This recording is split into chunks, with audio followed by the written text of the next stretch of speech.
Hello students, कैसे हैं आप सभी लोग। आई होप आप सभी बच्चे अच्छे होंगे और हर दिन की शुरुआत के साथ अच्छा करने का प्रयास कर रहे होंगे। मैं हूं आपकी साइंस टीचर अर्पिता पांडे और हम डिस्कस कर रहे हैं हमारे चैप्टर लाइफ प्रोसेसेस को। बेटा ऑलरेडी इस चैप्टर में हम आपके साथ बहुत सारे टॉपिक्स को डिस्कस कर चुके हैं। अभी जो हम डिस्कस करने चल रहे हैं, आज हमारा जो इम्पोर्टेंट टॉपिक है दैट इज एक्सक्रीटरी सिस्टम यानी कि उत्सर्जन तंत्र। बेटा ये बहुत ज्यादा इंपॉर्टेंट टॉपिक है क्योंकि इससे रिलेटेड क्वेश्चन भी पेपर में पूछे जाते हैं। ये बहुत इजी भी है। सच बताऊं तो इस टॉपिक से आपको बेटा बस दो तीन बातें एक बार आपके दिमाग में आ गई तो बहुत इजी है। अदरवाइज मैं आपको ये भी बताऊं कि अगर नहीं समझ में आता है तो जनरली बच्चों को, मैंने बच्चों से बात की है ऑलरेडी, काफी बच्चों को इस टॉपिक में प्रॉब्लम होती है। उन्हें बहुत सारी डिफिकल्टी फेस करनी पड़ती है, उन्हें ये टॉपिक बेसिकली टफ लगता है। अदरवाइज जो एक्सक्रीटरी सिस्टम है बेटा यानी कि जो उत्सर्जन तंत्र है वो बहुत ही सिंपल है। हम पूरी कोशिश करेंगे आज की क्लास में एक दूसरे के साथ डिस्कस करके इन चीजों को सीखने की, समझने की। आपको करना क्या है, बहुत ध्यान से चीजों को सुनना है। ठीक है ना। सिंपली आप चीजों को अच्छे से ध्यान से सुन करके अगर लिखते हैं, नोट डाउन करते हैं तो बहुत इजी होगा आपके लिए ये टॉपिक। तो चलिए शुरुआत करते हैं इस टॉपिक की, जिसका कि नाम है आज का एक्सक्रीटरी सिस्टम यानी कि उत्सर्जन तंत्र। हम ना सिर्फ ह्यूमन बींग्स में एक्सक्रीशन को पढ़ने वाले हैं आज, बल्कि आज की क्लास में मैं आपके साथ एक्सक्रीशन इन प्लांट्स भी डिस्कस करूंगी। ठीक है, तो चलो बेटा स्टार्ट करते हैं आज के इस टॉपिक को। सबसे पहले मैं जो एक बात आपके साथ डिस्कस करना चाहती हूँ वो ये है कि हमने अब तक लाइफ प्रोसेस चैप्टर में क्या क्या पढ़ा। हमने आपके साथ डिस्कस किया न्यूट्रिशन को, हमने आपके साथ डिस्कस किया बेसिकली रेस्पिरेशन को, फिर हमने आपके साथ डिस्कस किया सर्कुलेशन या ट्रांसपोर्टेशन को, और अभी हम डिस्कस करने चल रहे हैं आपके साथ एक्सक्रीशन को। तो बेटा जब भी हम किसी चैप्टर को पढ़ते हैं या किसी टॉपिक को पढ़ते हैं तो सबसे पहला क्वेश्चन मन में जो आता है वो ये आता है कि क्यों हम एक्चुअली में इसे पढ़ ही क्यों रहे हैं, या इस टॉपिक की या इस चीज की इंपॉर्टेंस क्या है। तो बेटा जब भी बेसिकली मैं आपसे एक्सक्रीटरी सिस्टम की बात करती हूँ या उत्सर्जन तंत्र की बात करती हूँ, बेसिकली अभी जो है वो हम एक्सक्रीटरी सिस्टम इन ह्यूमंस पढ़ रहे हैं यानी कि एक्सक्रीशन इन ह्यूमन बीइंग पढ़ रहे हैं। तो जो भी चीजें हम डिस्कस करेंगे आपस में वो रिलेटेड टू होंगी ह्यूमन बीइंग। अगर मैं बार बार नहीं भी बोल रही हूँ तो ये चीज बहुत ऑब्वियस है कि यानी कि हम क्योंकि डिस्कस ही कर रहे हैं ह्यूमन बीइंग्स में excretion, that all is related to human beings. ठीक है, तो एक बात बताओ बेटा, हमारे शरीर में इतने सारे प्रोसेसेस होते रहते हैं।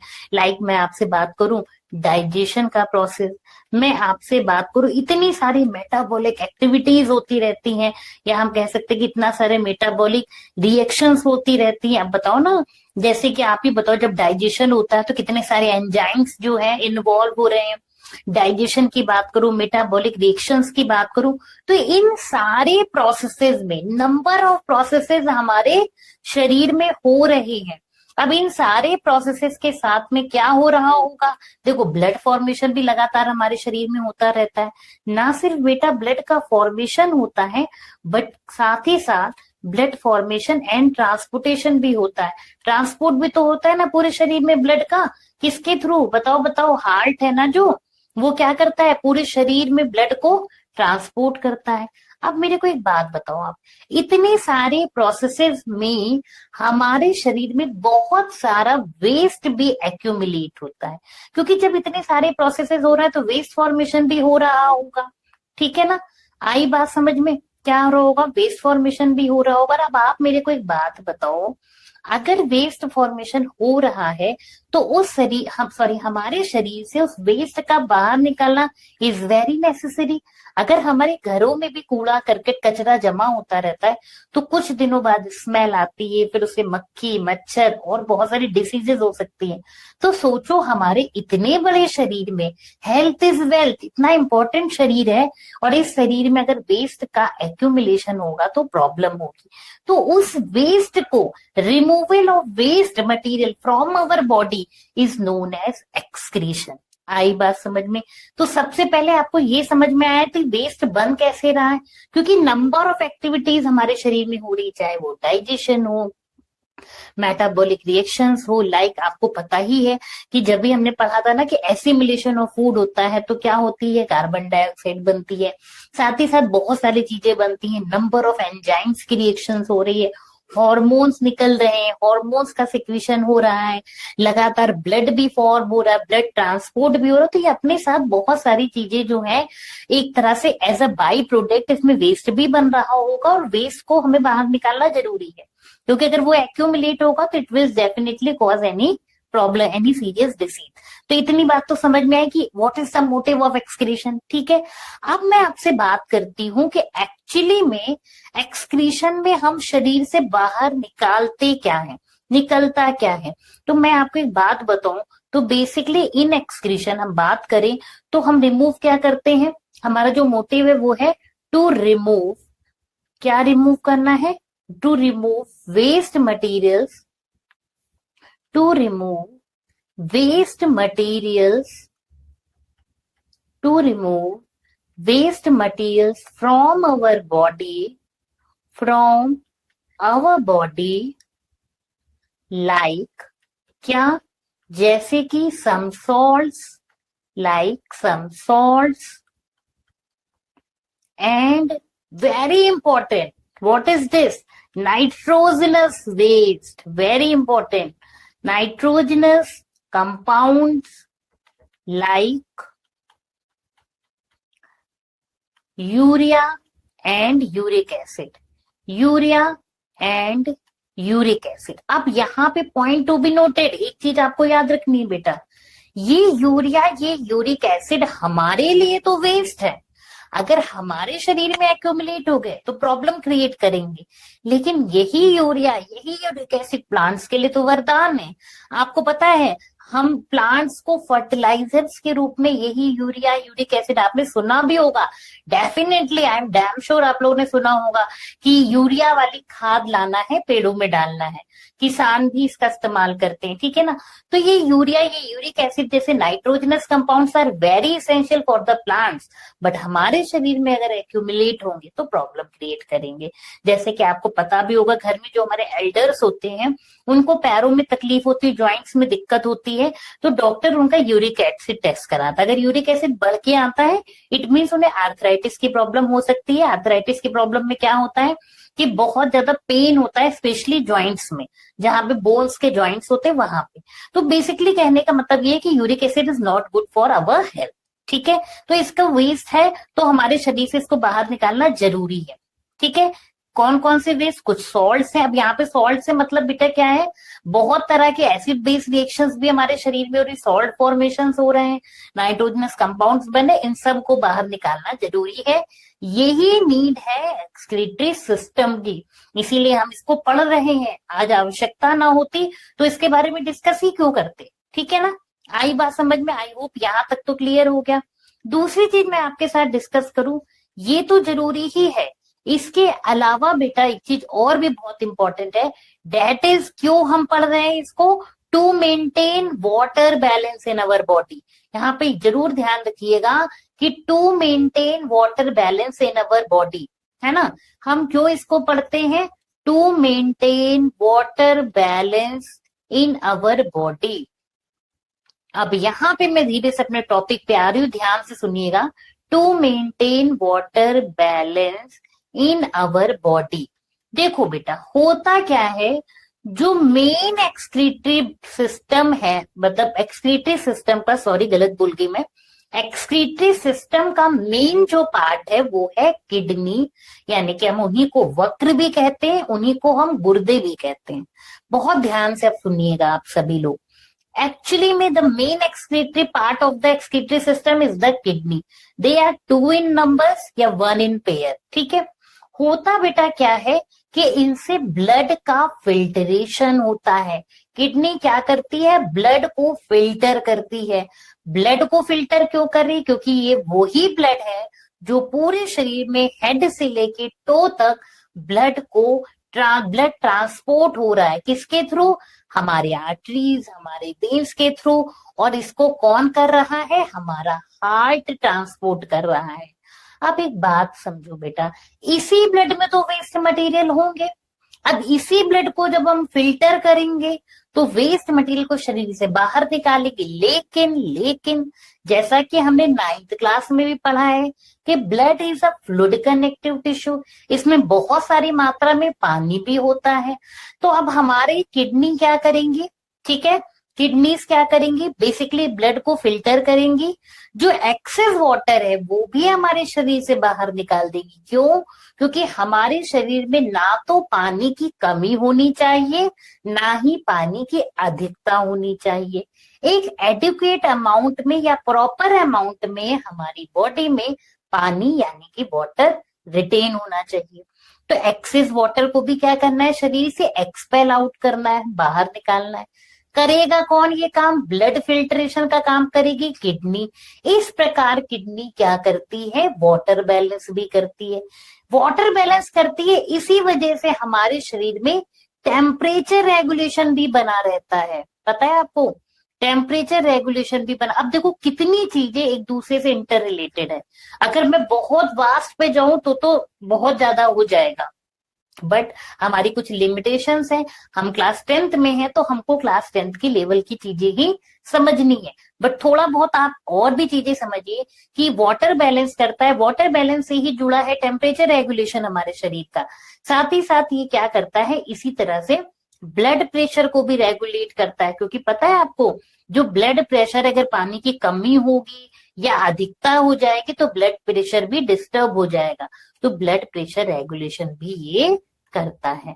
आई होप अब एक पिच तैयार हो गई है, आपको ये तो समझ में आया कि क्यों है एक्सक्रीटरी सिस्टम, उसकी नीड क्या है, क्या मेन पार्ट है एक्सक्रीटरी सिस्टम का और उसका मेन काम क्या है। ठीक है, आई होप यहां तक तो चीजें आपको क्लियर हो गई हैं। चलिए, तो अब इसके बाद चलते हैं, आपको बताते हैं कि किडनी की एक्चुअल में पोजीशन क्या होती है। The human excretory system consist of a pair of kidney, यानी कि अ पेयर का मतलब 2 in numbers, a pair of ureter, a urinary bladder and a urethra. अभी मैं आपको डायग्राम के साथ समझाऊंगी, ज्यादा समझ में आएगा। सबसे पहले बात कर लेते हैं इसकी पोजीशन की, कि what is the position of kidney. बेटा बहुत ध्यान से सुनिएगा, एक्चुअल में हम इसकी पोजीशन कहते हैं किडनी की, वो क्या है, वो है आपकी डोर्सल एब्डोमेन। क्या है? Dorsal abdomen. क्यों है ये भी मैं आपको बता दूं।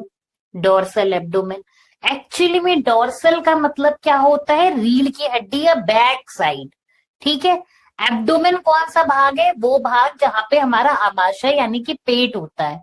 डोर्सल एब्डोमेन से मतलब ये है कि फ्रंट साइड में हमारा स्टमक, स्टमक के अंदर हमारे स्टमक सॉरी आमाशय, फिर हमारा लार्ज इंटेस्टाइन, स्मॉल इंटेस्टाइन, ये सारी चीजें क्या है, ये सारी वेंट्रली लोकेटेड है आगे की तरफ। लेकिन इनके पीछे कौन है, जो है वो हमारी किडनी है। ये किस तरफ है, बेसिकली ये पीछे की ओर है। एब्डोमेन एरिया में हमारी रीढ़ की हड्डी, कह सकते हैं कि रीढ़ की हड्डी में धसी हुई होती है, बैक साइड से है। ठीक है ना। डोर्सल एब्डोमेन एक्चुअल में पोजीशन है किसकी, हमारी किडनी की। किस तरह की होती है, बीन शेप्ड होती है। इसी वजह से किडनी को हम पोजीशन के टर्म में रेट्रोपेरिटोनियम भी कहते हैं। रेट्रोपेरिटोनियम से मतलब ये होता है बेसिकली बेटा कि बैक साइड पे कुछ कुछ धसे होना, बैक साइड पे एब्डोमिनल एरिया में।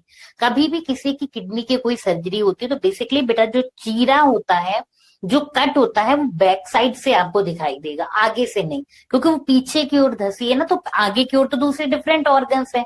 ठीक है, इतनी बात क्लियर हुई। तो चलो एक बार इसके पार्ट्स को भी डिस्कस कर लेते हैं एक्सक्रीटरी सिस्टम के, और वो मैं आपके साथ यहाँ डिस्कस करूंगी। बहुत ध्यान से सारे बच्चे देखिएगा, ये है एक्सक्रीटरी सिस्टम के पार्ट। क्या भाई, 1 पेयर किडनी है, ठीक है, एक आपका क्या होता है, 1 पेयर किडनी होती है, बीन शेप्ड की होती है, डोर्सल एब्डोमेन होती है, left kidney right kidney, 1 pair ureter होता है और एक सिंगल यूरिनरी ब्लैडर होता है और यूरेथ्रा होता है। किडनी में क्या होता है, ब्लड फिल्ट्रेशन का काम होता है।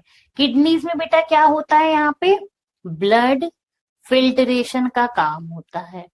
ठीक है, अब मेरी बात को फिर से आप लोग समझिएगा। जब भी किडनीज में ब्लड फिल्ट्रेशन का काम होता है तो after blood filtration urine form होता है। क्यों? क्योंकि यूरिन क्या है? वेस्ट मटेरियल है। ब्लड फिल्टर हुआ, जरूरी की सारी चीजें एब्जॉर्ब हो गई। अभी बेसिक बेसिक समझो, धीरे धीरे मैं आपको सारी चीजें समझा दूंगी। ब्लड फिल्ट्रेशन हुआ, ब्लड फिल्ट्रेशन के बाद जो फिल्ट्रेट है, जिसमें क्या आएंगी, जिसमें बहुत सारे प्रोडक्ट्स आएंगे, सभी तो वेस्ट नहीं होंगे। तो जो वेस्ट नहीं होंगे वो रीएब्सॉर्ब हो जाएंगे, और जो वेस्ट होंगे वो यूरेटर के थ्रू धीरे धीरे आके यूरिनरी ब्लैडर में एक्यूमुलेट होने लगेंगे, स्टोर होने लगेगा।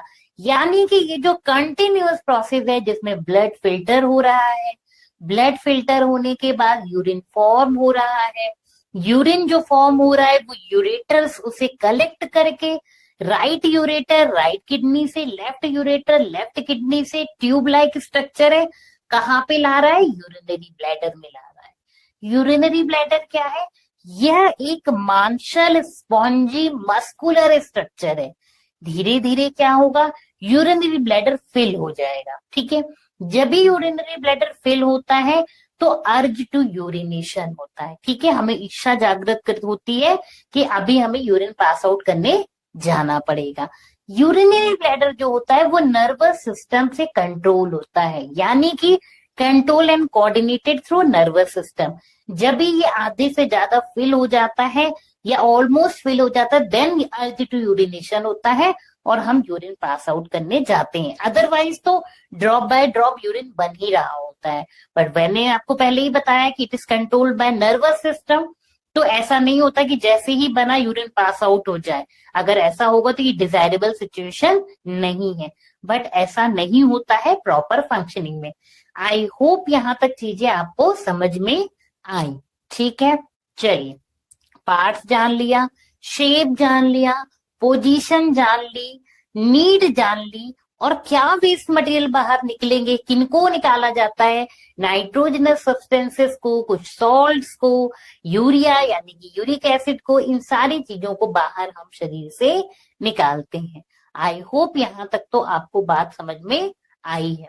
चलिए अब बात करते हैं, यहां तक क्लियर हो गया था। When urine is form in the kidney it passes through the ureter, जो मैंने आपको बताया, and comes to the urinary bladder.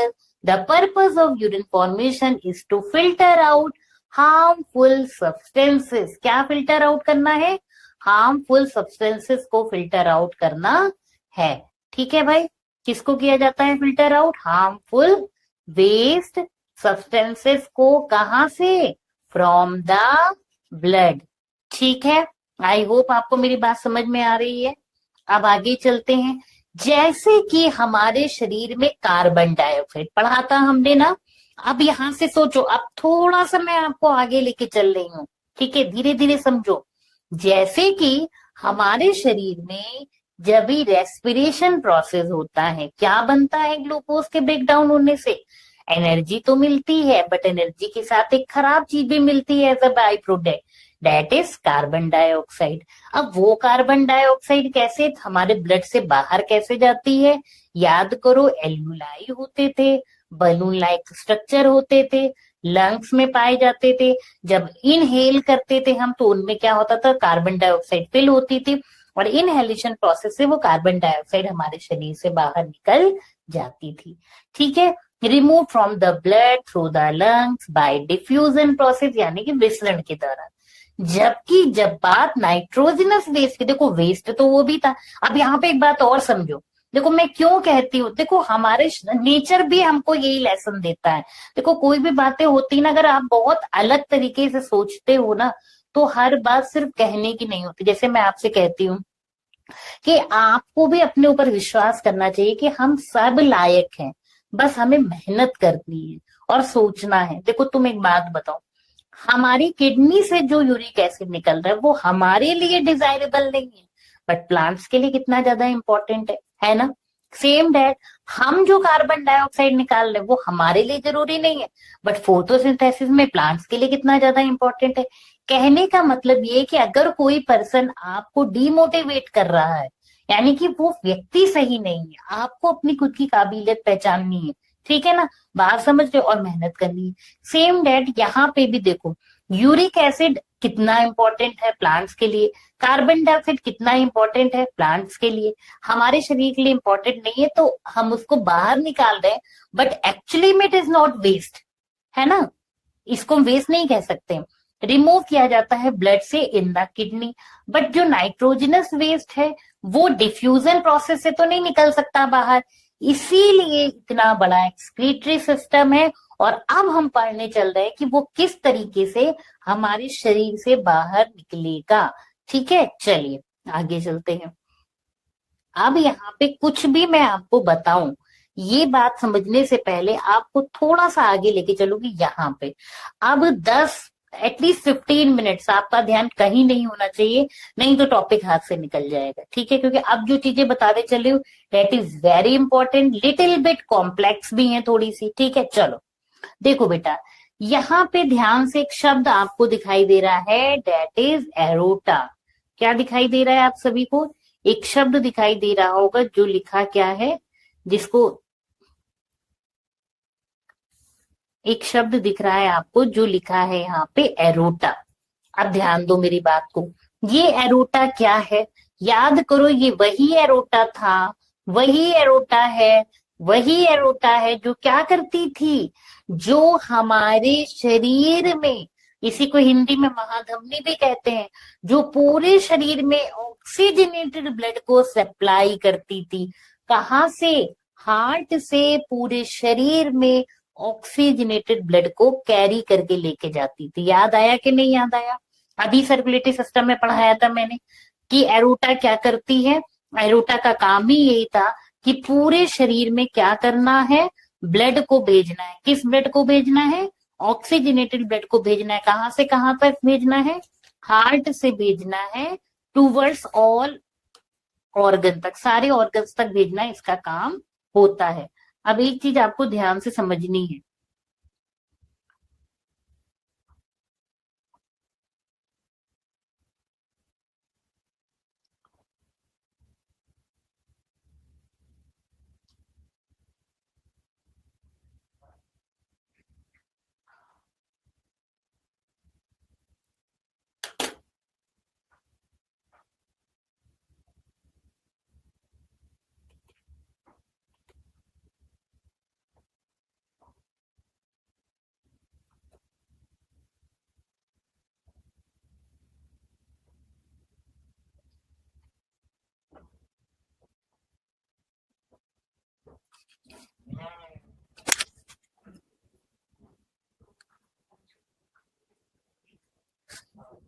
एक मिनट आएंगे।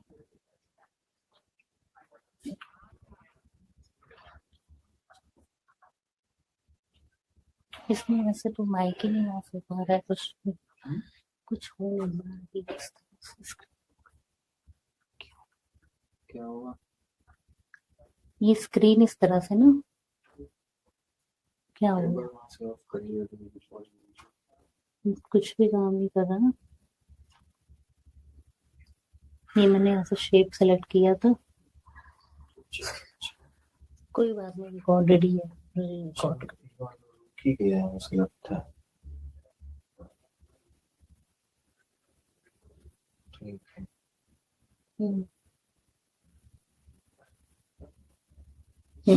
अभी ठीक है।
तो हम आपके साथ डिस्कस कर रहे थे, ये थी एरोटा। एरोटा मीन्स वही एरोटा जो क्या कर रही थी, बेसिकली हमारे हार्ट से ऑक्सीजनेटेड ब्लड को लेके आ रही थी। ठीक है, क्लियर है सभी को बात? अब मेरी बात को ध्यान से समझना, यही एरोटा जो है जब राइट किडनी और लेफ्ट किडनी के अंदर जाएगी, ध्यान से समझना, बहुत ध्यान से समझिएगा। ये रेड कलर की एरोटा सबको दिख रही है, बोलो हाँ या ना। अब जब ये एरोटा जो है ये आपको दिख रही है अंदर जाते हुए, राइट किडनी में भी सेम आपको दिखाई दे रही है अंदर जाते हुए लेफ्ट किडनी में भी। क्लियर है मेरी बात? ये एरोटा आपको राइट किडनी में भी जाते दिखाई दे रही है और लेफ्ट किडनी के अंदर भी जाते दिखाई दे रही है। अब मेरी बात को ध्यान से सुनना, क्या एरोटा अपने साथ ले करके आई जरूर है ऑक्सीजनेटेड ब्लड या ऑक्सीजन रिच ब्लड बोलो, लेकिन एक बात बताओ मेरे को कि इस ऑक्सीजनेटेड ब्लड के साथ में वेस्ट मटेरियल भी होगा कि नहीं होगा? बिल्कुल होगा। ऑक्सीजन रिच जरूर है ये, बट अपने साथ वेस्ट मटेरियल भी ला रही। क्यों? क्योंकि हार्ट से पूरे शरीर में रक्त को लेके जा रही है, ब्लड को ट्रांसपोर्ट कर रही है। क्लियर हुई मेरी बात?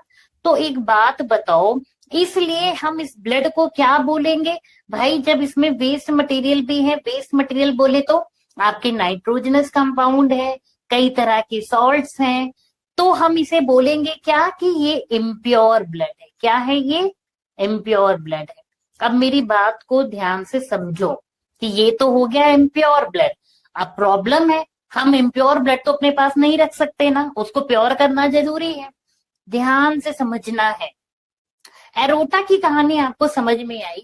सेम डैट देखो, अब यहाँ पे आपको ब्लू कलर से वेना कावा भी दिखाई दे रही है। क्या दिखाई दे रही है?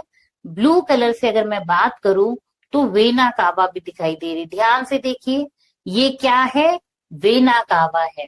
अब मेरी बात को समझो, ये जो वेना कावा है, फिर से देखो, मैंने आपको पहले ही बता दिया था कि सारी चीजें लाइफ प्रोसेसेस चैप्टर में इंटर रिलेटेड है। वेना कावा क्या थी? वेना कावा वही थी जो एक अकेली ऐसी थी जो साथ में क्या करती थी? वेना कावा का काम क्या था? जो पूरे शरीर से रक्त लेकर के आती थी। कहाँ पे? हार्ट पे। हार्ट से लेकर के पूरे शरीर में रक्त कौन जाता है? एरोटा। शरीर से पूरा रक्त लेकर के हार्ट में कौन जाता है? Vena cava. अब वेना कावा के अंदर प्योर ब्लड होगा। कैसा ब्लड होगा? प्योर होगा।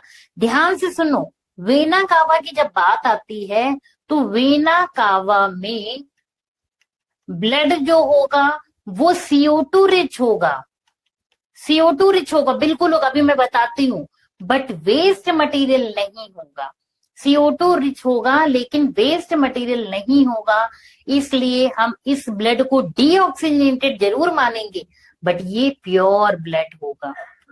कैसा ब्लड होगा? प्योर ब्लड होगा। ठीक है। अब ये प्योर क्यों हो गया? क्योंकि ब्लड फिल्टर हो गया है। कैसे होगा अब वो मैं समझाती हूँ आपको। ठीक है, चलिए। क्योंकि ये जो एरोटा है आगे चल के किस में कन्वर्ट होगी? आर्टरीज में कन्वर्ट होगी। Aorta is the big term, महाधमनी। फिर वो किस में कन्वर्ट हुई? आर्टरीज में कन्वर्ट हुई। आर्टरीज किस में कन्वर्ट होती है? आर्टरियोस में कन्वर्ट होती है। और आर्टरीज फर्दर डिवाइड होती हैं बेटा तो ब्लड कैपिलरीज बनाती है। ब्लड कैपिलरीज वेरी थिन, बहुत पतली होती हैं। और ये क्या होती है? इतनी पतली जितने की एक बाल का स्ट्रैंड होता है, हेयर लाइक, जितना एक हमारा हेयर पतला होता है उतनी ही हमारी कैपिलरीज भी पतली होती। बट अभी उस पे हम नहीं जाएंगे। ध्यान से देखना है आपको, यहाँ पे आपको लेफ्ट रीनल आर्टरी दिखाई दे रही, लेफ्ट किडनी के अंदर जाती हुई कौन दिखाई दे रही है? लेफ्ट किडनी के अंदर जो जाता हुआ आपको दिखाई दे रहा है, डेट इज वो जो है वो है आपकी लेफ्ट रीनल आर्टरी। रीनल शब्द का मतलब ही होता है किडनी से रिलेटेड। क्या होता है? किडनी से related. Same that right kidney की बात करती तो आपको राइट रीनल आर्टरी दिखाई देती, क्योंकि जो एरोटा है वो किस में डिवाइड हो गई? आर्टरीज में डिवाइड होगी। पतली मोटी चीज पतली चीज में है वही चीज, लेकिन फाइन पार्टिकल्स में डिवाइड हुई, अपने से और पतली हो गई और किसके अंदर चली गई? किडनी के अंदर चली गई। सेम डेट आप देखोगे लेफ्ट रीनल वेन को, मैं एक बार सब रिपीट भी करूंगी। सेम डेट अगर आप यहाँ पे देखोगे तो आपको यहाँ पे मैं बात करूं तो आपको यहाँ पे रीनल वेन भी दिखाई दे रही, दिख रही है रीनल वेन, रीनल वेन दिखाई दी। ये वेन क्या है? ये वेन वही वेन है जो कहां से निकल रही है, हमारे वेना कावा डिवाइस। अब देखो एक बार समझो भाई, इतना तो क्लियर आपको करना ही पड़ेगा। क्या? सिंपल सी बात है, एरोटा जो है, हम बात करें आपसे किसकी, एरोटा की, तो एरोटा किस में डिवाइड हो रहा है? बेसिकली हमारी आर्टरीज में डिवाइड हो रही है। किस में डिवाइड हो रही है? हमारी आर्टरीज में डिवाइड हो जाएगी।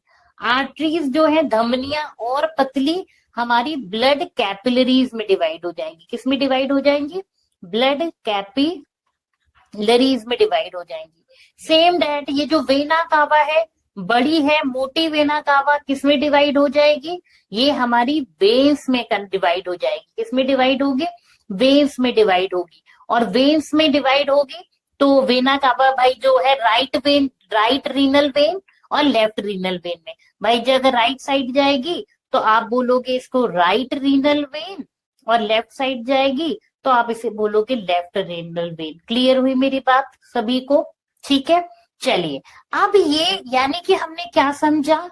हमने ये समझा कि किडनी के अंदर हमारी आर्टरीज की भी बहुत फाइन फाइन ब्रांचेस है ना। किडनी के अंदर हमारी वेन्स की भी बहुत सारी ब्रांचेस, तुम देख लो ना मिला के भाई। अभी भी कोई डाउट हो किसी को तो समझो ना। यहाँ पे देखो, किडनी के अंदर तुमको लेफ्ट किडनी के अंदर रीनल आर्टरी भी दिख रही है, रीनल वेन भी दिख रही है। ठीक है, अब यहाँ पे एक चीज सोचो कि ये जो यूरेटर है, ये क्या है? यूरेटर है। ये यूरेटर भी तो किडनी के अंदर से ही आ रहा है। जब तक ये बात नहीं समझ में आएगी तो प्रॉब्लम होगी। यूरेटर भी तो किडनी के अंदर से आ रहा है, लेफ्ट यूरेटर लेफ्ट किडनी के अंदर से, राइट यूरेटर राइट किडनी के अंदर से। आई मेरी बात समझ में? तो यानी कि किडनीज के अंदर हमें फाइन आर्टरीज भी दिखाई दे रही हैं, फाइन वेव्स भी दिखाई दे रही हैं, और बहुत पतली ब्रांचेस यूरेटर की भी दिखाई दे रही हैं। अब ये मैं इतना बता क्यों रही हूं, अब आपको समझ में आएगा। ठीक है, क्लियर हुई मेरी बात? एक किडनी के अंदर इतना कुछ है। ठीक है, अब समझना है आपको। चलिए, अब एक काम करती हूं, मैं एक लेती हूं पहले आपके साथ में ब्लैंक स्लाइड। ठीक है, अब एक चीज समझो, ये जो किडनी है बीन शेप्ड की, बेटा ज्यादा आपको आर्ट तो मेरी अच्छी है नहीं, बट आपको कॉन्सेप्ट क्लियर करा दूंगी, इतनी बात पक्की है। बीन शेप्ड की ये किडनी है। इसके अंदर क्या पाया हमने? देखा कि इसके अंदर हमें रीनल वेन्स देखने को मिल रही है। वेन्स क्या है? वेना कावा की बहुत फाइन ब्रांचेस हैं। इसी के अंदर हमें ब्लड कैपिलरीज देखने को मिल रही। ब्लड कैपिलरीज कहाँ से बन रही है? आर्टरी से ही बन रही है। क्या है? ब्लड कैपिलरीज देखने को मिल रही है। इसी के अंदर हमको क्या देखने को मिल रहा है? एक चीज और है, इसी के अंदर हमें यूरेटर्स की ब्रांचेस दिखाई दे रही, ब्रांच ऑफ यूरेटर भी देखने को मिल रहा है। अब मेरी एक बात को बहुत ध्यान से सुनो, बीन शेप्ड किडनी देखने को मिल रही है, रीनल वेन देखने को मिल रही है, ब्लड कैपिलरीज देखने को मिल रहा है, ब्रांच ऑफ यूरेटर देखने को मिल रहा है। कितना? ना सिर्फ राइट किडनी में, लेफ्ट किडनी में, हर दोनों किडनी में ये सारी चीजें होंगी। जो ब्लड कैपिलरीज हैं ये अपने साथ क्या लाएंगी? अपने साथ क्या लाएंगी? ब्लड कैपिलरीज में ब्लड तो कैसा होगा? ऑक्सीजनेटेड ब्लड होगा। ठीक है, अपने साथ क्या होगा? ऑक्सीजनेटेड ब्लड लेके आएंगी। और ये आपस में जुड़ी हुई होती हैं। ठीक है, आगे चल के मैं भी आपको दिखा रही हूँ, ध्यान से देखना इस फिगर को। यहाँ पे आप देखना, यहाँ पे मैं आपको दिखा देती हूँ। ये कुछ इस तरीके, जैसे ये ब्लू कलर का आपको दिखाई दे रहा है, ये ब्लू कलर का आपको क्या दिखाई दे रही है? कैपिलरीज दिखाई दे रही है। इसी तरीके से ये ब्लू कलर की एक्चुअली वेन्स है, ये रेड कलर की कैपिलरीज है। आगे चल के ये वेन्स और कैपिलरीज आपस में जुड़ी होती है। कैपिलरीज बोले तो एक तरह से आर्टरीज, और वेन्स बोले तो वेन्स। ये आपस में कैसी होती है? जुड़ी हुई होती है। क्यों जुड़ी हुई होती है वो भी हम समझ लेते हैं। किडनी में आगे चल के ये ब्रांचेस में वेन्स भी है, ब्रांचेस में कैपिलरीज है। ऐसा इसलिए है क्योंकि सिंपल डिफ्यूजन होना है ना, तभी तो किडनी की सेल्स को भी तो ऑक्सीजन की जरूरत है, रेस्पिरेशन करेगी ना, तभी तो उसको वहां पे एनर्जी मिलेगी। तो ब्लड कैपिलरीज से ऑक्सीजन जो है वो रीनल वेव्स में जाती है। कहाँ जाती है? रीनल वेव्स में जाती है।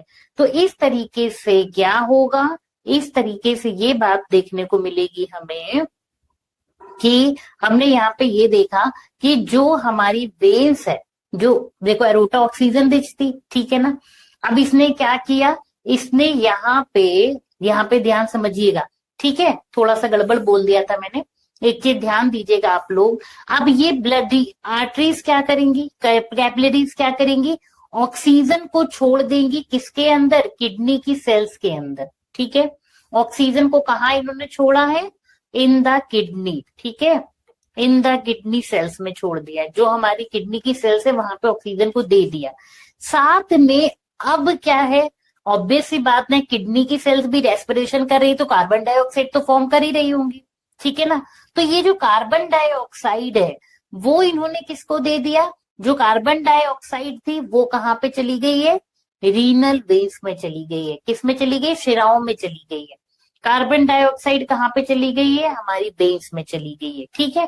फिर से सुनिए, ब्लड कैपिलरीज कैसा ब्लड ला रही थी, ऑक्सीजनेटेड ब्लड ला रही थी। ऑक्सीजनेटेड ब्लड ला रही तो ऑक्सीजन को कहाँ देंगी, ऑब्वियस सी बात है किडनी को सेल्स को देने के लिए आ रही है ना। अब इन्होंने क्या किया है, सारी रीनल सेल्स को ऑक्सीजन तो दे दी है, क्यों, क्योंकि तुम लोग भाई अपने अपने फूड का डाइजेशन करो, एनर्जी मेंटेन रहनी चाहिए, तभी तो काम करोगे ना, ब्लड फिल्ट्रेशन का कितना इंपॉर्टेंट काम करना है तुम्हें। बदले में जब ऑक्सीडेशन कर रही थी ये तो कार्बन डाइऑक्साइड दे रही थी। अब ये जो कार्बन डाइऑक्साइड बना रही थी तो वो कार्बन डाइऑक्साइड जो है इन कैपिलरीज ने डिफ्यूजन प्रोसेस से, by which process, diffusion process के थ्रू वो कार्बन डाइऑक्साइड इन्होंने किसको दे दी, रीनल वेन्स को दे दी, ठीक है। किनको दे दी, रीनल वेन्स को दे दी। क्यों, क्योंकि आपस में जाकर के ये बाद में जुड़ी हुई थी। अब एक चीज और समझिएगा, जिस टाइम पे इन्होंने कार्बन डाइऑक्साइड रीनल वेन को दी, उसी सेम टाइम पे इन्होंने क्या किया होगा, at the same time they remove waste material in the kidney, they remove waste material in the kidneys, right kidney में भी और लेफ्ट किडनी में भी। ऑब्वियस सी बात है राइट किडनी में भी राइट ब्लड कैपिलरीज हैं, राइट एरोटा से आ रही हैं, राइट रीनल आर्टरीज से, और इसी तरह लेफ्ट किडनी में लेफ्ट रीनल आर्टरीज आ रही हैं। इन आर्टरीज ने ऑक्सीजन दिया, कार्बन डाइऑक्साइड लिया, वो वेन्स को दे दिया, और ब्लड में सॉरी किडनीज में क्या कर दिया, उसी टाइम पे एट द सेम टाइम, ठीक है ना, ऑक्सीजन यहाँ पे लिख भी सकते हो, oxygen through blood capillaries, oxygen through blood capillaries transfer to the renal cells या kidney cells at the same time they remove, यहाँ पे काम करते हैं इसको फिलहाल स्पेस बनाने के लिए, they remove waste material, waste materials भी, ठीक है ना। जहां जिस टाइम पे किडनी सेल्स में ऑक्सीजन दे रही है उसी टाइम पे ये वेस्ट मटेरियल्स भी छोड़ दे रही। अब क्या दिक्कत होगी भाई, अब दिक्कत ये होगी कि ठीक है भाई रीनल वेन को तो कोई प्रॉब्लम नहीं हुई, उसने कहा मैं तो वैसे भी जाऊंगी अभी वेना कावा के पास, और मेरा क्या है भाई, मैं ले जाऊंगी कार्बन डाइऑक्साइड रिचुअल, मैं तो करती ही यही काम हूँ, मैं हार्ट को पहुंचा दूंगी, हार्ट वापस से इसको लंग्स के बाद पहुंचा देगा, वापस से ऑक्सीजन मिल जाएगी, हो तो गई ना मैं प्योर, मैं प्योर तो हूं ना, कम से कम मेरे पास वेस्ट मटेरियल तो नहीं, क्योंकि ब्लड कैपिलरीज ने जिस टाइम पे मुझे कार्बन डाइऑक्साइड दी उस टाइम पे मुझे वेस्ट मटेरियल नहीं दिया, वेस्ट मटेरियल तो उसने ऑक्सीजन दी जब किडनी की सेल्स को, तो उसी टाइम पे वेस्ट मटेरियल भी किडनी सेल्स में छोड़ दिया, मुझे दे दी है केवल केवल कार्बन डाइऑक्साइड, मुझे कोई प्रॉब्लम नहीं, मैं भी लेके जा रही हूँ हार्ट के पास। आई होप आप मेरी बात इतनी समझ पाए मेरी बात फिर से मैं बता रही हूँ किडनी के अंदर पाई जा रही है रीनल वेन्स यानी कि शिराएं। शिराएं बिल्कुल वही है। हाँ, उन बच्चों को थोड़ी सी प्रॉब्लम ज्यादा फेस करनी पड़ेगी जिन्होंने ट्रांसपोर्टेशन यानी कि ब्लड सर्कुलेशन नहीं पढ़ा है, यानी कि बेसिकली सर्कुलेटरी सिस्टम नहीं पढ़ा है पिछली क्लास में, तो आपको थोड़ा सा डिफिकल्टी फेस करनी पड़े, इसलिए आप वो देख करके आओ वीडियो। तो जो रीनल वेन्स हैं यानी कि जो शिराएं हैं वो भी किडनी में पाई जा रही हैं। लेफ्ट किडनी है तो लेफ्ट रीनल वेन है, राइट किडनी है तो राइट रीनल वेन। उसी किडनी में ये जो आर्टरीज होती हैं वो फर्दर डिवाइड होती हैं ब्लड कैपिलरीज में। मैंने यहाँ प्रॉपर लिख करके भी बताया है कि एरोटा से आर्टरीज, आर्टरी से ब्लड कैपिलरीज।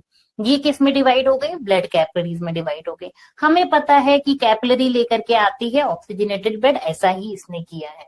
ऑक्सीजन लाई किस लिए थी भैया? किडनी में आई है तो किडनी की सेल्स को देने के लिए आई है।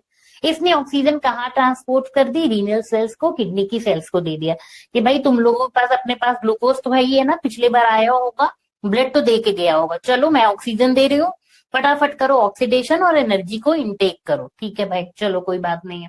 इसने क्या किया है? ऑक्सीजन को इनटेक कर लिया। सारी सेल्स ने क्या किया? ऑक्सीजन का इनटेक किया। अब क्या होगा भाई? जिस टाइम पे इसने ऑक्सीजन दी उसी टाइम पे लेकिन इसने वेस्ट मटेरियल भी दे दिया है किडनी के सेल से। क्यों देगा? क्योंकि इसने कहा तुमको एनर्जी इसीलिए मिल रही है कि तुम काम करो, तुम्हारा काम ही है गंदगी को साफ करना, ब्लड को फिल्ट्रेट करना। तो उसने इसी टाइम पे वेस्ट मटेरियल, और उसने कहा कि सुनो बहन बेन, मैं तुमको केवल कार्बन डाइऑक्साइड दे रही हूँ, वही कार्बन डाइऑक्साइड जो ये लोग एनाएरोबिक रेस्पिरेशन करके देती है ना, CO2, वो मैं तुमको दे रही हूँ ताकि तुम हार्ट तक लेकर के जाओ। उसने कहा ठीक है, नो इश्यू। इस प्रकार से रीनल वेन में तो प्योर ब्लड आया। कौन सा ब्लड? जो विदाउट वेस्ट मटेरियल वाला था। ठीक है ना।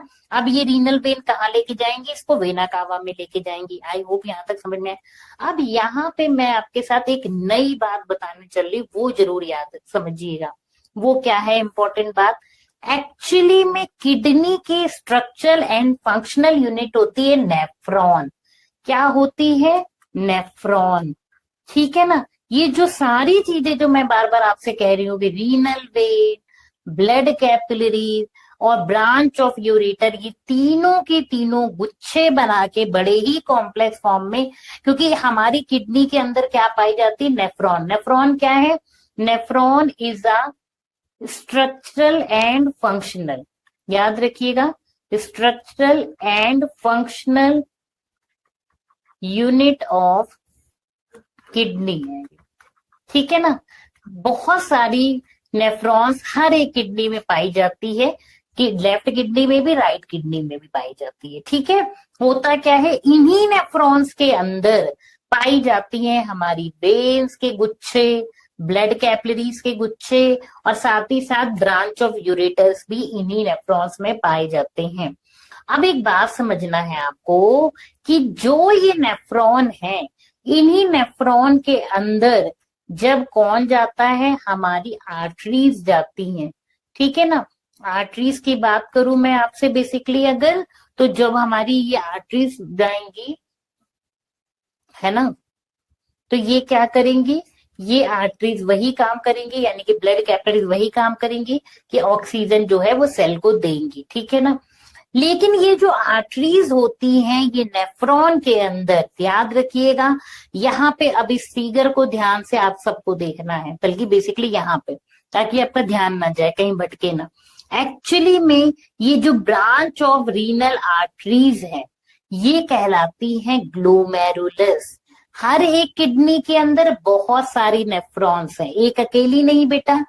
बिल्कुल टेंशन नहीं लेना कि मैम अब तक तो आ रहा था अब नहीं आ रहा, आएगा समझ में, टेंशन नहीं लेना। हर एक किडनी के अंदर पाई जाती है ब्रांच, बहुत सारी नेफ्रॉन्स। क्या पाई जाती हैं? बहुत सारी नेफ्रॉन्स पाई जाती है हर एक किडनी के अंदर। और उस किडनी के अंदर ये जो ब्रांच ऑफ, क्या, हर एक किडनी के अंदर ब्रांच ऑफ आर्टरीज है, तो ये बनाती हैं ग्लोमेरुलस। क्या बनाती हैं? ग्लोमेरुलस बनाती हैं। ब्रांच ऑफ आर्टरीज को क्या कहेंगे? यहाँ पे देखो लिखा भी है, ध्यान से देखो। तो ये ब्रांच ऑफ आर्टरीज है ना, ये ब्रांच ऑफ आर्टरीज में क्या लिखा है? ध्यान से देखिए। तो ये ब्रांच ऑफ आर्टरीज लिखे है ना, ब्रांच ऑफ रीनल आर्टरीज, ये दिख रही है ना, तो ये कहलाती है ग्लोमेरुलस। ग्लोमेरुलस कुछ और नहीं है, ब्रांच ऑफ आर्टरीज। आर्टरीज के गुच्छों को हम ग्लोमेरुलस कहते हैं। अब ये जो ग्लोमेरुलस है ये एक कप शेप्ड स्ट्रक्चर में कैसा होता है, नेफ्रॉन का एक्चुअली स्ट्रक्चर ही होता है ऊपर की ओर एक कप शेप्ड स्ट्रक्चर, नीचे की ओर एक ट्यूब लाइक स्ट्रक्चर। फिर से समझिए मेरी बात, ऊपर की ओर एक कप लाइक स्ट्रक्चर, नीचे की ओर ट्यूब लाइक स्ट्रक्चर, जैसे कि यहाँ पे दिख भी रहा है। ये कैसा है, ये ट्यूबुलर पार्ट ऑफ नेफ्रॉन, देखो यहाँ पे लिखा भी है, क्या लिखा है, ट्यूबुलर पार्ट ऑफ नेफ्रॉन। ध्यान से देखो ये क्या है, ये है tubular part of nephron. Clear हुई मेरी बात। अब ध्यान से समझो कि भाई ये जो ग्लोमेरुलस है, ये ग्लोमेरुलस क्या है, ब्रांच ऑफ आर्टरीज है। क्या है ये, ब्रांच ऑफ आर्टरीज है। उसके बाद क्या है, नीचे का हिस्सा कैसा है, नीचे का हिस्सा क्या होता है, ऊपर के जो कप शेप्ड स्ट्रक्चर है नेफ्रॉन का, उसमें क्या है, ग्लोमेरुलस है। ग्लोमेरुलस बोले तो ब्रांच ऑफ आर्टरीज है। नीचे का हिस्सा, उसको हम जो कप शेप्ड स्ट्रक्चर होता है उसको हम कहते हैं बोमेन्स कैप्सूल। क्या कहते हैं, इस स्ट्रक्चर को हम कहते हैं बोमेन्स कैप्सूल कहा जाता है। इसको बोला जाता है बोमेन्स कैप्सूल। ये जो कप शेप्ड स्ट्रक्चर होता है इसको हम बोलते हैं बोमेन्स कैप्सूल। क्लियर हुई मेरी बात, ठीक है, कोई दिक्कत कोई परेशानी, इसे हम बोलेंगे बोमेन्स कैप्सूल। ठीक है भाई, चलिए अब बात करते हैं हुआ क्या भाई, ग्लोमेरुलस भाई ब्रांच ऑफ आर्टरीज थी, इसने क्या किया, फिल्ट्रेशन का काम किया। अब फिल्टर होने के बाद चीजें, एक और आपको मैं बताऊं अगर थोड़ा सा भी कंफ्यूजन हो बेटा, देखो ये है कुछ कुछ आपका एक तरह का नेफ्रॉन, ठीक है ना, ये कैसा स्ट्रक्चर है, ये कुछ कुछ आपका एक नेफ्रॉन जैसा स्ट्रक्चर है, जो कि आगे कैसा है, इस तरह से ट्यूब लाइक स्ट्रक्चर है। अगर बहुत दिक्कत हो तो ऐसे समझो। अब इसके अंदर ये नेफ्रॉन का स्ट्रक्चर है, ऊपर की ओर ये कैसा है, कप शेप्ड है। इस कप शेप्ड को हम क्या कहते हैं, इसे हम कहते हैं बोमेन्स कैप्सूल कहते हैं। क्या कहते हैं, बोमेन्स कैप्सूल कहते हैं, ठीक है। नीचे इसके अंदर ये जो आर्टरीज के ब्रांचेस होती हैं, बहुत फाइन आर्टरीज की ब्रांचेस हैं, इनको हम बोलते हैं क्या, ग्लोमेरुलस बोलते हैं। ये है कुछ नहीं, ये ब्रांच ऑफ आर्टरीज है बेसिकली। क्या है ये ब्रांच ऑफ आर्टरीज है, और बेसिकली इनको हम बोलते क्या है, इनको बोला जाता है ग्लोमेरुलस बोला जाता है, ठीक है, आई बात समझ में। अब ये जो नीचे ये जो ट्यूबुलर पार्ट है, ये क्या होता है, ये ट्यूबुलर पार्ट होता है, ट्यूब लाइक स्ट्रक्चर। आगे चल के बेटा ये किससे जुड़ा होता है, ये हमारे जुड़ा होता है ब्रांच ऑफ यूरेटर से। किससे जुड़ा होता है, ब्रांच ऑफ यूरेटर से, ठीक है, किससे जुड़ा है ये, ब्रांच ऑफ यूरेटर से। अब मेरी बात को समझना, आर्टरीज आई, इन्होंने क्या किया, ब्लड फिल्ट्रेशन का काम किया, और यहाँ पे एक्यूमुलेट किए, छन्ने के बाद बहुत सारे सब्सटेंसेस आ गए, कहाँ पे आ गए, हमारे बोमेन्स कैप्सूल में। अब क्या होगा, ये बोमेन्स कैप्सूल से पास होते हुए ये स्ट्रक्चर कहाँ पे आएंगे, ये सारे वेस्ट मटेरियल कहाँ पे आ जाएंगे, हमारे यूरेटर में आ जाएंगे। कहाँ पे आएंगे बेटा, इसके लिए बेटा ये हमारे यूरेटर्स में आएंगे। यूरेटर वही था जो अल्टीमेटली क्या करेगा, यहाँ से जो यूरिन को, वेस्ट मटेरियल वाली चीजें क्या है, यानी कि यूरिन है, और ये यूरेटर कहाँ पे लेके जाएगा, यूरिनरी ब्लैडर में लेके जाएगा चीजों को। ये यूरेटर फाइनली कहाँ लेके जाएगा चीजों को, यूरिनरी ब्लैडर में लेके जाएगा, और यूरिनरी ब्लैडर से फिर यूरेथ्रा से होते हुए बाहर चला जाएगा। लेकिन ब्लड जब फिल्टर हो रहा है कहाँ पे, ग्लोमेरुलस में, ब्रांच ऑफ आर्टरीज में, उसी टाइम पे कौन जुड़ी हुई है, वेन्स है। वेन्स तो लेके चली गई किसको, CO2 रिच ब्लड को लेके चली गई।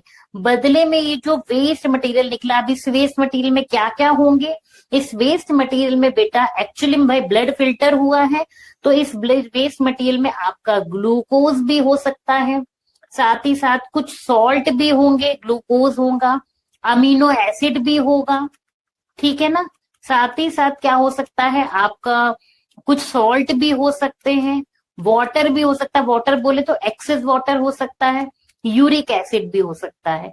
तो एक्चुअली में excess water, uric acid, excess water, uric acid और ये जो सॉल्ट होंगे ये तो हमारे यूरिन कहलाएंगे, ठीक है। लेकिन अब ग्लूकोज तो very important, amino acid is also very important, इनका रीअब्जॉर्प्शन हो जाता है। यहाँ पे इस ट्यूबुलर लाइक स्ट्रक्चर में क्या होता है, इनका रीएब्जॉर्प्शन होता है, वापस से ये सारी क्या होती है चीजें, रीअब्सॉर्ब कर ली जाती है, और केवल कौन बाहर जाता है? सॉल्ट, एक्सेस वाटर और यूरिक एसिड। और एक्चुअली में यही होता है आपका यूरिन। ठीक है ना? आई बात समझ में? ठीक है, क्लियर हुई? कोई दिक्कत, कोई परेशानी? तो कुछ इस तरीके से चीजें होती हैं। आई होप अब आपको समझ में आ रहा होगा। ठीक है, चलिए। ठीक है, तो ये सारी चीजें हमने समझी हैं। इस तरीके से हमारा पूरा टॉपिक खत्म होता है कि किस तरह से यूरिन फॉर्मेशन होगा, किस तरह से चीजें होंगी। ठीक है बेटा, आई होप आप सबको मेरी बात अच्छे से समझ में आई होगी। मिलती हूँ अब आपके साथ नेक्स्ट क्लास में। तब तक के लिए bye bye and take care everyone. यहाँ पे एक बार सारी चीजों को हम फटाफट फिर से देख लेते हैं कि हमने क्या क्या समझा। एक क्विक रिवीजन भी करते हैं। जैसे कि हमने देखा कि each kidney has a large numbers of filtration unit called nephrons packed close together. क्या होते हैं? बहुत सारे नेफ्रॉन्स होते हैं, क्लोजली पैक्ड होते हैं। अब आपको सारी चीजें बहुत अच्छे से समझ में आएंगी जो मैं अब आपको बताने वाली हूँ। वो सारी चीजें आपको अच्छे से समझ में आएंगी कि at the end of each nephron एक कप शेप्ड स्ट्रक्चर होता है जिसे बोमेन्स कैप्सूल कहते हैं। Inclusive cluster of very thin walled blood capillaries होती हैं इनमें, जिसको हम ग्लोमेरुलस कहते हैं। ठीक है भाई, कोई दिक्कत की बात नहीं है, ये मैंने आपको समझाया ही था। ग्लोमेरुलस में blood is filtered and the Bowman's capsule collect the filtered. अब क्या होता है? बोमेन्स कैप्सूल, देखो यहाँ पे भी सेम कितने अच्छे से समझाया है इस डायग्राम में मैंने, कि देखो ग्लोमेरुलस से क्या हो रहा है? ब्लड का फिल्टर हो रहा है। ब्लड फिल्टर होने के बाद भाई सही सही ब्लड किसको दे दिया गया? वेना कावा को, मींस रीनल वेन्स को, कि जाओ तुम ले जाओ। और साथ ही साथ जो अपशिष्ट चीजें हैं वो कहाँ पे आ गई? हमारे ग्लोमेरुलस से छन करके बोमेन्स कैप्सूल में आ गए। फिर फिल्ट्रेट कहाँ पे आ गया? ट्यूबुलर पार्ट में आ गया। ट्यूबुलर पार्ट में ग्लूकोज भी है, यूरिक एसिड भी है, सॉल्ट भी है, एक्सेस वाटर भी है, अमीनो एसिड भी है, ग्लूकोज भी है। जरूरी चीजें तो वापस से एब्जॉर्ब कर ली जाएंगी, बेकार की चीजें आगे भेज दी जाएंगी। तो glucose, amino acid and salt and major amount of water in the initial filtrate are selectively reabsorb as the urine flows along the tube. इसको सेलेक्टिवली रीअब्सॉर्ब कर दिया जाता है जैसे जैसे यूरिन जो है वो ट्यूब के थ्रू फ्लो। फिर लास्ट में क्या होता है? इनसे जुड़े होते हैं यूरेटर्स। जब यूरेटर्स जुड़े होते हैं तो यूरेटर्स फिर इसे फाइनली यूरिनरी ब्लैडर में और देन यूरेथ्रा से होते हुए बाहर निकल जाता है।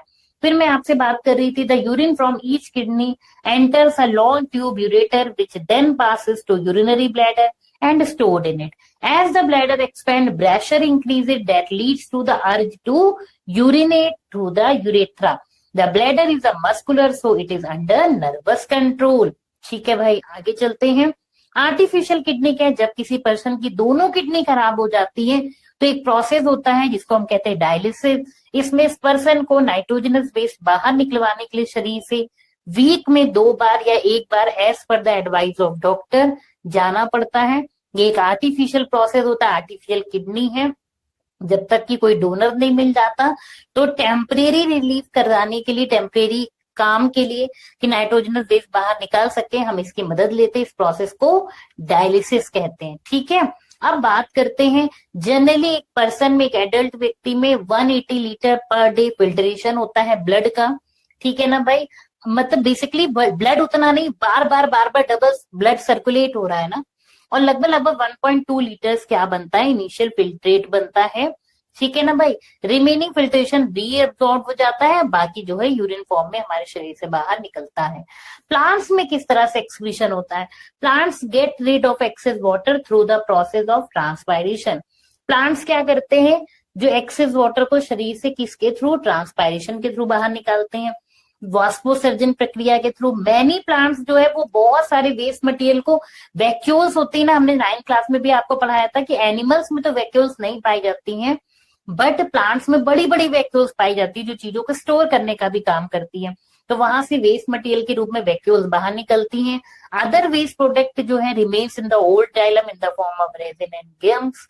जो हमारे वेस्ट प्रोडक्ट है वो रेजिन एंड गम के फॉर्म में ओल्ड जाइलम में इकट्ठे होते रहते हैं। प्लांट्स एक्सक्रीट करते हैं some waste material को into the soil around them। ठीक है, चलिए अब आगे चलते हैं।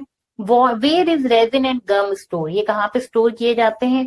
ये हमारे ओल्ड जाइलम में स्टोर किए जाते हैं, याद रखिएगा बेटा। कहाँ पे स्टोर किए जाते हैं? आंसर डी होगा, इन ओल्ड जाइलम। ठीक है, चलिए इसके बाद बात करते हैं, which of the following is an excretory system. Excretory system कौन है इसमें से हमारा?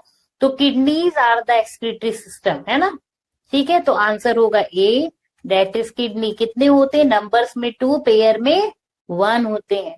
ठीक है, नेक्स्ट बात करती हूँ, विच of the following structure prevent the blood from the flowing back. क्या है जो वापस से ब्लड बैक फ्लो नहीं करता है? ठीक है ना, वो होते हैं वॉल्व। याद है आपको, मैंने बताया भी था, वॉल्व ही है जो बैक फ्लो नहीं करने देते हैं ब्लड को। किस में पाए जाते हैं? वेन्स में, आर्टरीज में नहीं पाए जाते। तो आंसर होगा ए। ठीक है, नेक्स्ट क्वेश्चन है, इनमें से सही कौन सी है? समरी में सही इक्वेशंस कौन सी आपको देखने को मिलेगी? ठीक है ना, तो बेसिकली यहाँ पे बेटा होगा आपका 6CO2 plus 12H2O plus chlorophyll plus sunlight, glucose बन रहा है, कार्बन डाइऑक्साइड बन रही प्लस वाटर बन रहा है। ये क्या है? ये आपकी करेक्ट हम बात करें, ये एकदम सही है। क्यों? क्योंकि तुम यहाँ पे ध्यान से देख लो बेटा, सॉरी ये गलत है। क्यों गलत है? देखो ऐसे ही होता है, पेपर में ध्यान देना होता है। यहाँ पे कार्बन डाइऑक्साइड लिखा है, एक्चुअली में सही वाला कौन सा होता है? ऑक्सीजन वाला होता है। तो 6CO2 plus 12H2O plus chlorophyll, क्योंकि ऑक्सीजन बनती है ना फोटोसिंथेसिस प्रोसेस में, ना कि कार्बन डाइऑक्साइड। बाकी सारी चीजें सही थी, सब कुछ ठीक था, बट यहाँ पे प्रॉब्लम थी। ठीक है ना, तो आंसर सही रिप्रेजेंटेशन फोटोसिंथेसिस का सी वाला होगा। नेक्स्ट बात करते हैं, where is the magnesium found. Magnesium कहाँ पाया जाता है बेटा?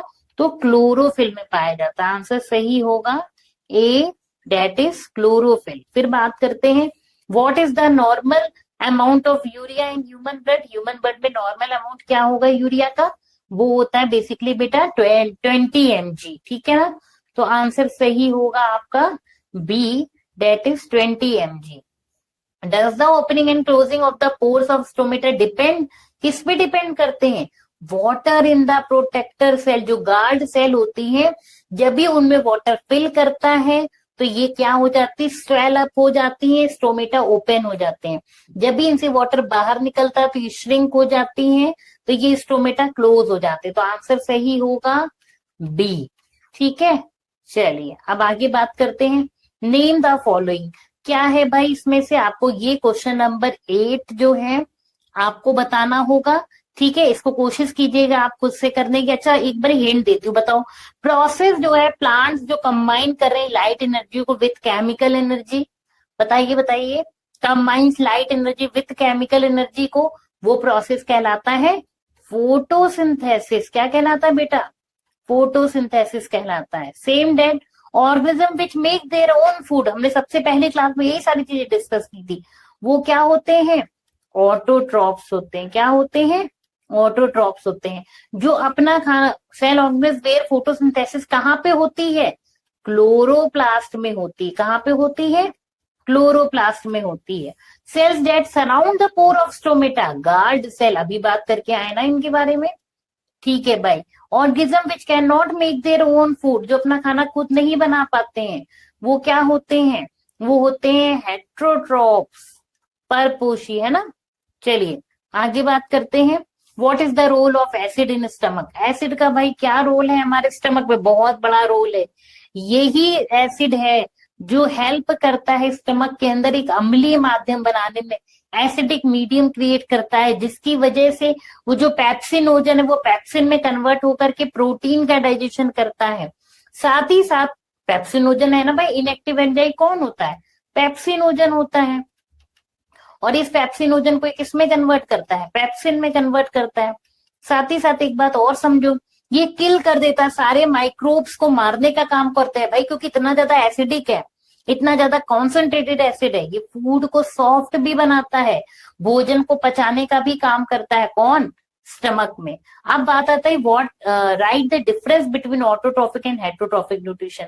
ऑटोट्रॉफ्स क्या है? प्लांट्स और animals which produce their own food, उन्हें ऑटोट्रॉफ्स कहते हैं। जैसे कि ग्रीन प्लांट जो अपने फूड के लिए दूसरों पे डिपेंडेंट है, वो है हेट्रोट्रॉफ्स, है ना। चाहे तो पार्शली या पूरी तरह से डिपेंडेंट हो, या तो टोटली या पार्शली बट डिपेंडेंट है दूसरों पे, तो हेट्रोट्रॉफ्स कहलाएंगे। रोल ऑफ स्लाइवा क्या है हमारे शरीर में? भाई ऑब्वियस सी बात है, स्लाइवा में पाया जाता है स्लाइवरी एमाइलेज एंजाइम। जिसका काम क्या है, स्टार्च का डाइजेशन है। Starch is a form of carbohydrate. कैसा है, कॉम्प्लेक्स फॉर्म ऑफ कार्बोहाइड्रेट को simplest form of carbohydrate, it mean शर्करा यानी कि शुगर में कन्वर्ट करना किसका काम है, स्लाइवा का काम। साथ ही साथ क्या है, स्लाइवा खाने से मिक्स हो करके उसको सॉफ्ट भी बनाती है, ठीक है ना। ये क्या करती है, साथ में मिल करके खाने को सॉफ्ट भी बनाना इसका काम है। ये भी एट द सेम टाइम अपने फूड के साथ आए माइक्रोब्स को इन्वेड करती है ना। इट ऑल्सो इनगल्फ, है ना, क्या इनगल्फ करती है, microbes coming, microbes coming through the food, ठीक है। जो भी खाने के साथ आए हुए होते हैं उनको क्या करती है, इंगल्फ करके खत्म करने का काम करती है, यही सेम।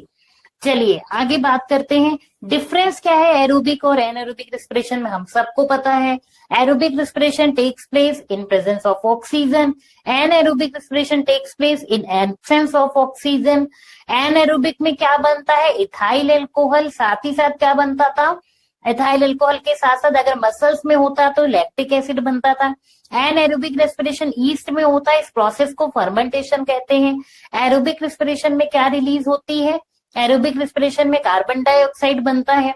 साथ ही साथ क्या होता है, एरोबिक रेस्पिरेशन ज्यादा इफिशियंट है, इसमें ज्यादा एनर्जी रिलीज होती है इन प्रेजेंस ऑफ ऑक्सीजन होता है, इसमें कार्बन डाइऑक्साइड और वाटर फॉर्म होता है ना, ये सारी चीजें। आगे बात करते हैं क्या क्या डिफरेंट स्टेजेस ऑफ न्यूट्रिशन में क्या होता है। तो सबसे पहले इंजेशन, इंजेशन से मतलब क्या है, simply intake of food, intake of complex food into the mouth या हमारे शरीर में, into the body is known as ingestion.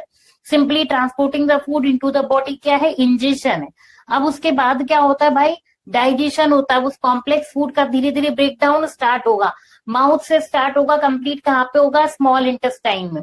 तो ये जो पूरा प्रोसेस है ब्रेक डाउन ऑफ फूड क्या कहलाता है, डाइजेशन कहलाता है। किसमें, सो डेट की complex food particles converted into the simplest food particle. Next बात आती है एब्जॉर्प्शन की। अब इस सिंपलेस्ट फूड पार्टिकल को हमारा शरीर क्या करता है, एब्जॉर्ब करने लायक बन जाता है।